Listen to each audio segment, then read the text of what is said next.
Okay, ನಾವು ಮತ್ತೆ ಇವತ್ತು ಇನಿಯಾತುಲ್ಲಾ ಖಾನ್ ಸರ್ ಜೊತೆ ಒಂದು ಜರ್ನಿ ಮಾಡ್ತಾ ಇದೀವಿ. ನಿಮಗೆ ಒಂದು ಗೋಶಾಲೆ ನಡೆಸೋದಲ್ಲ, ಅದಕ್ಕೆ ಮೇವುಗಳೇ ಅಷ್ಟೇ ಇಂಪಾರ್ಟೆಂಟು. ಸಾರ್ ಬಂದು ಮೇವುಗಳಿಗೆ ಏನು ಮಾಡ್ತಾ ಇದ್ದಾರೆ ಅಂತ ಕೇಳ್ತಾರೆ. ನಾವು ಒಬ್ಬೊಬ್ರು ಒಂದೊಂದು ಮೇವು ಮಾಡ್ಕೊಂಡಿರ್ತಾರೆ, ಒಬ್ರು ಜೋಳ ಮಾಡ್ಕೊಂಡಿರ್ತಾರೆ, ಒಬ್ರು ನೇಪೇರ್ ಮಾಡ್ಕೊಂಡಿರ್ತಾರೆ. ಆದರೆ ಇವರು ಒಂದು ಯಾವುದೋ ಒಂದು ಡಿಫ್ರೆಂಟಾಗಿ ಏನೋ ಹುಲ್ಲು ಮಾಡ್ಕೊಂಡಿದ್ದಾರೆ. ಇದ್ರ ವಿಶೇಷತೆ ಏನು, ಒಂದು ಎಕರೆಗೆ ಎಷ್ಟು ಕೆಜಿ ತರಬೇಕು, ಎಷ್ಟು ಇಳುವರಿ, ಎಷ್ಟು ಒಂದು ಅದ್ರ ಬಗ್ಗೆನೂ ಮಾತಾಡೋಣ. ಸರ್ ನಮಸ್ತೆ. ಈಗ ಒಂದು ಗೋಶಾಲೆ ನಡೆಸೋದು ವಿಶೇಷತೆ ಇಲ್ಲ, ನಿಮಗೆ ಮೇವುಗಳು ಅಷ್ಟೇ ಅದು ಪೂರಕ ಕೊಡಬೇಕಾಗತ್ತೆ. ಈಗ ಒಬ್ಬೊಬ್ರು ಜೋಳ ಹಾಕ್ತಾರೆ, ಒಬ್ರು ನೇಪಿಯರ್ ಹುಲ್ಲು ಹಾಕ್ತಾರೆ, ಒಬ್ಬೊಬ್ರು ಬಂದು ಭತ್ತದ ಹುಲ್ಲು ಹಾಕ್ತಾರೆ. ನೀವೇನು ಮಾಡ್ತಾ ಇದ್ದೀರಾ ಗೋಶಾಲೆಗಳಿಗಾಗಿ ಮೇವಿಗೆ? ನಮಸ್ಕಾರ. ನಾವು ಇಲ್ಲಿ ಗೋಶಾಲೆಯಲ್ಲಿ ಹಸುಗಳಿಗೆ ಒಂದು ಅಥವಾ ಎರಡು ಸಾರಿ ಹಸಿ ಮೇವನ್ನು ಕೊಡ್ತೀವಿ. ಒಂದು ಸಾರಿ ಒಣಮೇವು, ಜೋಳದ ಸೊಪ್ಪೆ ಏನು ಒಣಗಿರುತ್ತೆ ಅದನ್ನ ಕೊಡ್ತೀವಿ. ಇಲ್ಲಿ ನಾವು ಹಸಿ ಮೇವಿಗಾಗಿ ಈ COS 31 ಅಂತ ಹೇಳಿ ಒಂದು ತಳಿ ಹುಲ್ಲನ್ನ ಬೆಳೆದಿದ್ದೀವಿ. ಇದು ಸುಮಾರು 6-6.5 ಅಡಿ ಹೈಟ್ ಬರುತ್ತೆ. ಸ್ಟಾರ್ಟಿಂಗ್ ಅಲ್ಲಿ ಇದನ್ನ ಒಂದು ಇದು 1 ಎಕರೆಗೆ 3 ಕೆಜಿಯಿಂದ 4 ಕೆಜಿವರೆಗೂ ಹಾಕಿದ್ರೆ ಇದು ಸ್ಟಾರ್ಟಿಂಗ್ ಅಲ್ಲಿ ಒಂದು 60 ದಿನ ಟೈಮ್ ತಗೊಳುತ್ತೆ. 60 ದಿನಕ್ಕೆ ಕಟಾವ್ ಬರುತ್ತೆ. ಆಮೇಲೆ ಇದನ್ನ ಕಂಟಿನ್ಯೂಸ್ ಆಗಿ ಕಟಾವ್ ಮಾಡ್ತಾ ಇದ್ರೆ ಮತ್ತೆ ಇದು 30 ದಿನಕ್ಕೆ ಒಂದು ಸತಿ ಕಟಾವ್ಗೆ ಬರ್ತಾನೆ ಇರುತ್ತೆ. ಆಮೇಲೆ ಈ ಹುಲ್ಲಲ್ಲಿ ಸಾಕಷ್ಟು ಪ್ರೋಟೀನ್ ಇದು ಏನ್ ಹೇಳ್ತಾರೆ, ಪ್ರೋಟೀನ್ ಅಂಶಗಳು ಜಾಸ್ತಿ ಇರೋದ್ರಿಂದ ದನ ಕರುಗಳು ತುಂಬಾನೇ ಹ್ಯಾಪಿಯಾಗಿದ್ದಾವೆ ಮತ್ತೆ ಒಳ್ಳೆ ಆರೋಗ್ಯವಾಗಿದ್ದಾವೆ. ಆಮೇಲೆ ನಾವು ಇದ್ರ ಜೊತೆಗೆ ನಾವು ಏನು ಮೆಕ್ಕೆಜೋಳ ಹಾಕೊಂಡಿದೀವಿ. ಆಮೇಲೆ ಇದ್ರ ಜೊತೆಗೆ ನಮ್ಮ ಹತ್ರ ನೇಪೇರ್ ಕೂಡ ಇದೆ. ಅದು ಇದು ಎಲ್ಲ ಮಿಕ್ಸ್ ಮಾಡಿ ಒಟ್ಟಿಗೆ ಇವಕ್ಕೆಲ್ಲ ಕೊಡ್ತೀವಿ. ನಾವು ನಮ್ಮ ದನಗಳಿಗೆ ಎಕ್ಸ್ಟ್ರಾ ಫೀಡ್ ಯಾವ ತರ ಈ ಬೂಸ, ಹಿಂಡಿ ಆ ಥರದ್ದೆಲ್ಲ ಏನು ಕೊಡಲಿಕ್ಕೆ ಹೋಗೋದಿಲ್ಲ.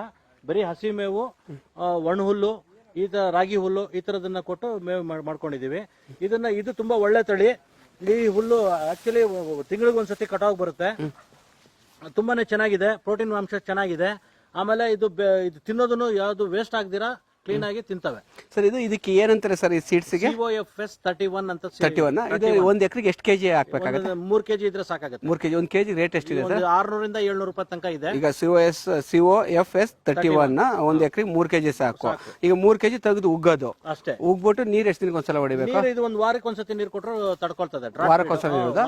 ಈಗ ನಿಟ್ಟು ಎಷ್ಟು ತಿಂಗಳಿಗೆ ಈ ತರ ಹುಲ್ಲು ಸ್ಟಾರ್ಟ್ ಆಗಿದೆ? ಇದು ಆಕ್ಚುಲಿ 1 ತಿಂಗಳದು. ಇದು 1 ತಿಂಗಳಿಗೆ ಇಷ್ಟು ಬಂದ್ಬಿಟ್ಟಿದೆ. ಎರಡನೇ ಸತಿ 3ನೇ ಸತಿ ಕಟಾವ್ ಆಗಿರೋದಾದ್ರೆ 1 ತಿಂಗಳಿಗೆಲ್ಲ ಈ ಹೈಟ್ ಬರುತ್ತೆ. ಸ್ಟಾರ್ಟಿಂಗ್ ಅಲ್ಲಿ ಅದು ಸ್ವಲ್ಪ ನಿಧಾನ ಬರುತ್ತೆ. ಫುಲ್ ಕ್ರಾಪ್ ಬರೋದಕ್ಕೆ ಒಂದು 60 ಡೇಸ್ ಬೇಕಾಗುತ್ತೆ, 45 to 60 ಡೇಸ್. ಆಮೇಲೆ ಮಂತ್ಲಿ ಬರ್ತಾನೆ ಇರುತ್ತೆ. ಮಂತ್ಲಿ ಬರ್ತಾನೆ ಇರುತ್ತೆ. ನಾವು ಬರೀ ಕಟ್ ಮಾಡ್ಕೊತಾ ಇರೋದು, ಇದು ಆಗ್ತಾ ಇರೋದು ಅಷ್ಟೇ. ಹೌದು. ನಾವು ಈಗ ಇದಕ್ಕೆಲ್ಲ ನಮ್ಮ ಹಸುಗಳಿಗೂ ಸಗಣಿ ಗೊಬ್ಬರ ಎಲ್ಲ ಕೊಡೋದ್ರಿಂದ ಕಂಟಿನ್ಯೂಸ್ ಆಗಿ ನನ್ನ ಪ್ರಕಾರ ಇದು 3-4 ವರ್ಷದವರೆಗೂ ಇರುತ್ತೆ ಅಂತ ನಾನು ಅನ್ಕೊಂಡು. ನೀವು ಎಷ್ಟು ವರ್ಷ ಆಯ್ತು ಸರ್ ಇದಕ್ಕೆ ಹಾಕಿ? 2 ವರ್ಷ ಆಗ್ತಾ ಬಂತು. 2 ವರ್ಷ ಆಯ್ತು. ನೀವು ಬೀಜ ಅದೇ ಅರ್ಥಕ್ಕೆ ಅದೇ ಹುಡ್ಕೊತಾ ಇರ್ತೀವಿ, ಬರೀ ಕಟ್ ಮಾಡ್ಕೊಳ್ಳೋದು ಆಗ್ತಾ ಇರೋದು ಅಷ್ಟೇ. ಓಕೆ, ಏನಿಲ್ಲ. ಇದನ್ನ ಮತ್ತೆ ಮಿಷಿನ್ ಏನಾದ್ರು ಕೊಡ್ತೀರಾ? ಹಂಗೆ ಎಲ್ಲ ನಮ್ಮ ಒಂದು ಚಾಪ್ ಕಟ್ರ್ ಇದೆ. ಚಾಪ್ ಕಟ್ರಿಗೆ ಹಾಕಿ ಅದನ್ನೆಲ್ಲ ಒಂದು ಸಣ್ಣದಾಗಿ ತುಂಡು ಮಾಡಿ ಹಾಕ್ತಿವಿ. ಒಂದು ಚೂರು ವೇಸ್ಟ್ ಮಾಡ್ದಿರಾ ಎಲ್ಲ ಕಂಪ್ಲೀಟ್ ಆಗಿ ದನಗಳು ಆರಾಮಾಗಿ ತಿಂತವೆ. ಈಗ ಈ ಮಂತ್ ಅಲ್ಲಿ ಆಗ್ತಾ ಇದೆ, ಒಂದು ಸೆಪ್ಟೆಂಬರ್ ಅಕ್ಟೋಬರ್ ಮಂತ್ ಅಲ್ಲಿ ಆಗ್ತೇನೆ ನಾನು. ಇದಕ್ಕೆ ಎಷ್ಟು ದಿನಕ್ಕೊಂದ್ಸಲ ನೀರ್ ಹಾಕ್ಬೇಕಾಗುತ್ತೆ? Weekly once twice. ನಿಮ್ಗೆ ಅನುಕೂಲ ಇದ್ರೆ 2 ಸತಿ ಕೊಡ್ಬೋದು, ಇಲ್ಲ ವಾರಕ್ಕೆ 1 ಸತಿ ಕೊಟ್ಟರು ಕೂಡ ಇದೇನು ಅಂತ ಇದಿಲ್ಲ. ಆಮೇಲೆ ಇದು ಯೂರಿಯಾ ಹಾಕಿದ್ರೆ ಇನ್ನ ಜೋರಾಗಿ ಬರುತ್ತೆ ಅಂತ ಹೇಳ್ತಾರೆ. ಬಟ್ ನಾವೇನ್ ಯೂರಿಯಾ ಏನ್ ಬಳಸಲ್ವಲ್ಲ, ಹಾಗಾಗಿ ಗೊಬ್ಬರ ಮಾತ್ರ ಬಳಸ್ತೀವಿ. ಅದಕ್ಕಾಗಿ ಈ ಹೈಟಿಗೆ ಬಂದಿದೆ.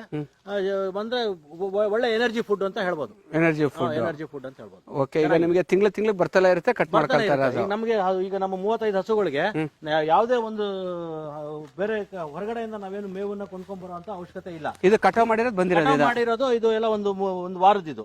ಒಂದು ವಾರದ್ದು ಇಲ್ಲ, ಒಂದು 4-5 ದಿನದ ಹಿಂದೆ 4-5 ದಿನಕ್ಕೆ ಬಂದ್ಬಿಡುತ್ತೆ. ಬೇಕಾದ್ರೆ ಬೇಕು ಅಂದ್ರೆ ಇಲ್ಲೇ ಮೇಯಕ್ ಬಿಡ್ಬೋದು. ಇದು ಮೇಕೆಗಳಿಗೂ ಆಗುತ್ತೆ, ಬರೀ ದನಗಳಿಗೆ ಮಾತ್ರ ಸರ್? ಮೇಕೆ ಇದೆಲ್ಲ ತಿಂತವೆ, ಸಮಸ್ಯೆ ಇಲ್ಲ, ಚೆನ್ನಾಗಿದೆ. ಈ ಮೇವು ಹಾಕಿದ್ಮೇಲೆ ನಾವು ದನಗಳನ್ನ ನೋಡ್ಕೊಳ್ಳಕ್ಕೆ ಅನುಕೂಲ ಆಗಿದೆ. ಅದಕ್ಕೆ ಮುಂಚೆ ನಾವು ಈ ನೇಪೇರ್ ಎಲ್ಲ ಏನಾಗುತ್ತೆ, ಸ್ವಲ್ಪ ದಿನ ಬಲ್ತ್ರೆ ಒಣಗಿದ್ರೆ ತಿನ್ನೋದಿಲ್ಲ, ದಪ್ಪ ಬಿಡುತ್ತೆ. ಇದು ಹುಲ್ಲಿದು, ಇದು ದಪ್ಪನೂ ಆಗೋದಿಲ್ಲ. ಆಮೇಲೆ ಇದು ಒಣಗಿದ್ರು ತಿಂತವೆ.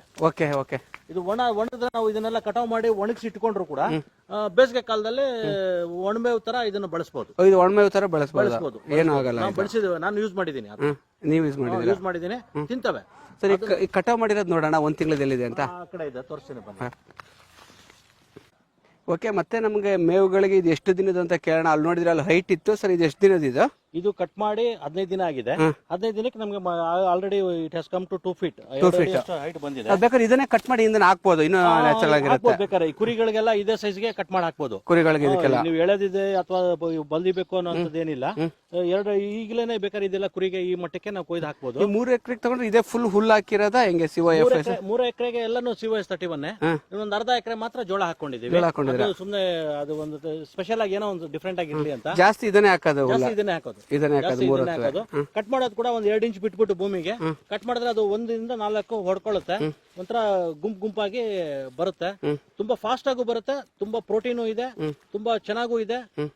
ದನಗಳಿಗೆ ನಾವು ಮೇಂಟೈನ್ ಮಾಡೋದಕ್ಕೆ ಅನುಕೂಲನೂ ಆಗುತ್ತೆ. ಬೇರೆ ಫೋಡ್ರ್ ನಾವು ತರ ಇದು ಈಗ ಮೆಕ್ಕೆಜೋಳ ಆದ್ರೆ ಈಗ ನಾಟಿ ಮಾಡಿದ್ದು 3 ತಿಂಗಳವರೆಗೂ ಕುಯ್ಲಿಕ್ಕೆ ಬರಲ್ಲ. ಮಿನಿಮಮ್ 2.5 ತಿಂಗಳು ಬೇಕು. ಕುಯ್ದ್ರೆ ಅಷ್ಟು 1 ಎಕರೆ ಕುಯ್ ಹಾಕಿದ್ರೆ 1 ವಾರ 15 ದಿನಕ್ಕೆ ಹಸುಗಳು ತಿಂದಾಗ್ತವೆ. ಮತ್ತೆ ರಿಪೀಟ್ ಆಗ್ಬೇಕಾದ್ರೆ ಮತ್ತೆ 3 ಮಂತ್ಸ್ ಬೇಕಾಗುತ್ತೆ. ಇದ್ರಲ್ಲಿ ಆ ರೀತಿ ಇಲ್ಲ. ಹಾಕಿದ್ದ ಒಂದು 2 ಮಂತ್ಸ್ಗೆ ಇದು ಕ್ರಾಪ್ ಸ್ಟಾರ್ಟ್ ಆದ್ರೆ ಆಮೇಲೆ 15 ಡೇಸ್ ಒನ್ಸ್ ನಾವು ಈ ಸೈಜ್ಗೆ ಕಟ್ ಮಾಡ್ಕೋಬಹುದು. ಇಲ್ಲ ಬಿಟ್ರೆ ಇನ್ನೊಂದು 15 ದಿನ ಬಿಟ್ರೆ ಒಂದು 6 feet ವರೆಗೂ ಬರುತ್ತೆ. ಆವಾಗ ಮಂತ್ಲಿ ಒನ್ಸ್ ಆದ್ರೂ ನಮ್ಗೆ ರೊಟೇಷನ್ ಅಲ್ಲಿ ಬರುತ್ತೆ. ಹಾಗಾಗಿ ನಾವು ಫುಡ್ ಮೇಂಟೈನ್ ಮಾಡೋದಕ್ಕೆ ಅನುಕೂಲ ಆಗುತ್ತೆ. ಓಕೆ, ಮತ್ತೆ ನಿಮಗೆ ಮೇವಿಂದ ಅಮೌಂಟ್ ಮಿಕ್ಕಿಸಬಹುದು. ನಾವು ಇದ್ರ ಮೇಲೆ ಅಂತ ಎಕ್ಸ್ಪೆಂಡಿಚರ್ ಇಲ್ಲ. ಒಂದ್ಸಲ ನಿಮ್ಗೆ ಇನ್ವೆಸ್ಟ್ಮೆಂಟ್ 3 kg ತಂದ್ಬಿಟ್ರೆ ನಿಮ್ಗೆ 1 ಎಕರೆಗೆ ಹಾಕಂದ್ರೆ ಈಗ ನಿಮ್ 3 ಎಕರೆಗೆ 32 ಹಸಗಳನ್ನ ಮೇಂಟೈನ್ ಮಾಡ್ತಾರೆ. ಮೇಂಟೈನ್ ಮಾಡಬಹುದು. ಓಕೆ, ಅದೇ ರೀತಿ ಸಾರ್ ಹತ್ರ ಇನ್ನೂ ಜರ್ನಿ ಮಾಡೋಣ, ಹಲವಾರು ವಿಚಾರಗಳು ಕಲಿಯೋಣ ಬನ್ನಿ.